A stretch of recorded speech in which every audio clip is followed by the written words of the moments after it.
Hallo und willkommen zurück zu Peter Jackson King Kong, der offizielle Games of the Movie. Das ist das letzte Video davon jetzt. Also es kommt jetzt Peter Jackson Interview.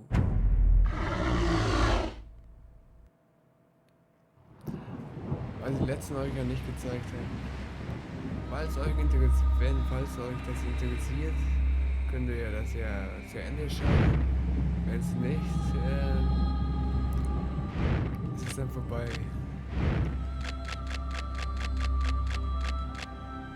Yeah. From the moment that I saw King Kong, I wanted to become a filmmaker. I mean, it was as simple as that. If I hadn't happened to watch this particular movie on television as a 9-year-old, I probably today would be an architect or a plumber. I wouldn't be doing the job that I'm doing. So I owe King Kong a huge amount. And you know, the idea of remaking King Kong is something that, you know, for a long time I wouldn't really have thought about doing it, but I think the recent advances with computer technology, the idea of doing a version of King Kong telling that amazing story with a technology that is now, you know, state of the art and current, I think is a real relevance, because as a black and white classic film, it's always going to obviously exist, but there is an audience today, there's young people who I don't think really have the patience to look at black and white films anymore. I first became aware of Michel Ansell's work last Christmas, actually, because I had a wonderful time playing one of his earlier games, Beyond Good and Evil, which was the most wonderful adventure game. It was imaginative, there were great characters, and I thought that Michel has just a great storytelling skill in making you so involved in the game as a player that you actually become emotionally attached to the characters that you're playing with. I was able to play Beyond Good and Evil endlessly from one end of the game to the other. I think it took me 3 or 4 days to get through it. And I just had a great time. And I thought, wow, if somebody this imaginative can take that story and actually get me so involved in it, this is the sort of person I'd love to work with on King Kong.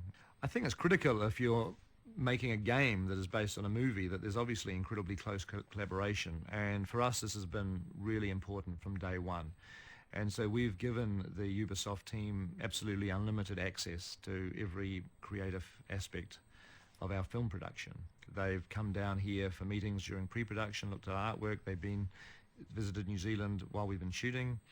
We've opened up the doors of our art department, of Weta Digital, Weta Workshop, all of the design departments. We really want the game to be an absolute close brother or sister to the film. We want the two to feel like they belong in the same universe, that they come from the same creative point of view. And so we have felt that that was critical. We didn't want the jungles of Skull Island in the game to feel like a completely different jungle to the movie jungle. We wanted there to be a synergy, a creative synergy, thematic.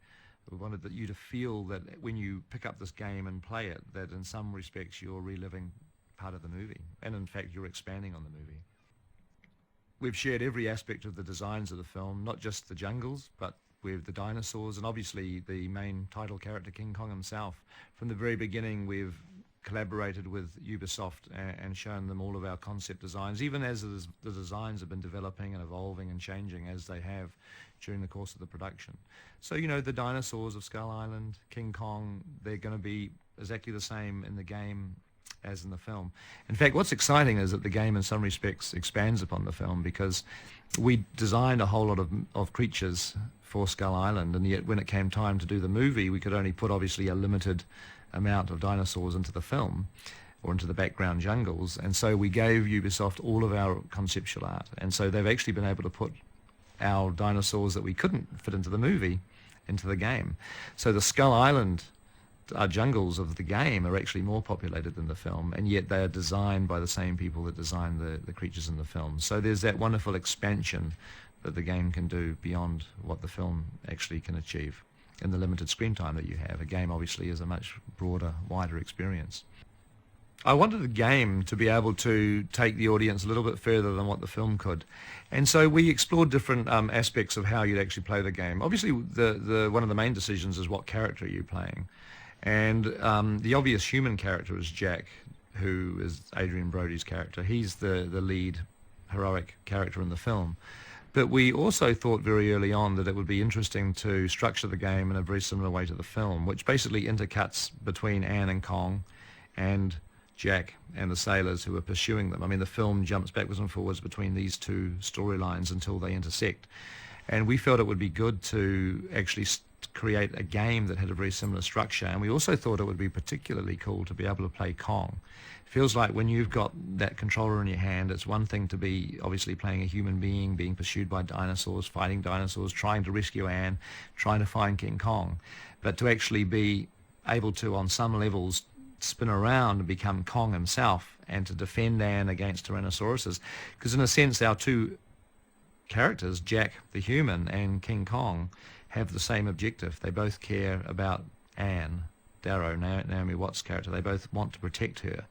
And so they both basically have a very similar agenda, and yet they're actually intersecting, which is going to lead to this very interesting course that the gamer is going to find themselves playing as they actually alternate between these two characters. I think one of the most enjoyable aspects of the game will be the sheer survival aspect, that you have to actually survive in what is probably the most dangerous jungle on Earth. And every obstacle is thrown at you, not just the physical obstacle of what the terrain of the island is like, but the creatures, the insects, the dinosaurs. You know, we think of King Kong and we think of huge gorillas and big Tyrannosauruses. I mean, they're in the game, but also Skull Island has some incredibly nasty insects. It's just, it's a very, very difficult place to survive on. And so that great tension of having to figure out how you're going to survive to get the next 10 feet is going to be one of the challenges of the game. I really love collaborating on the game. I think really from a purely selfish point of view, it's given me a great opportunity to learn about how games are created from an incredibly successful and wonderful team of people.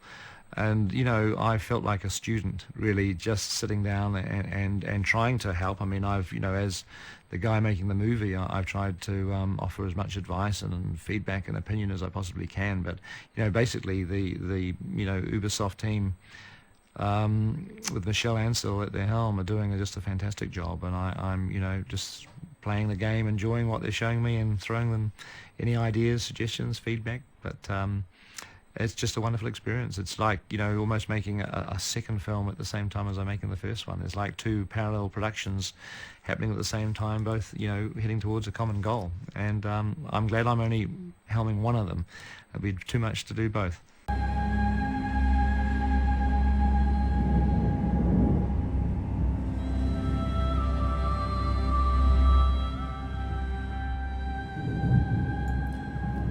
So, das war's jetzt. So ein kurzes Video zu das eine Video zu das Spiel. Dann bis zum nächsten Mal. Tschüss.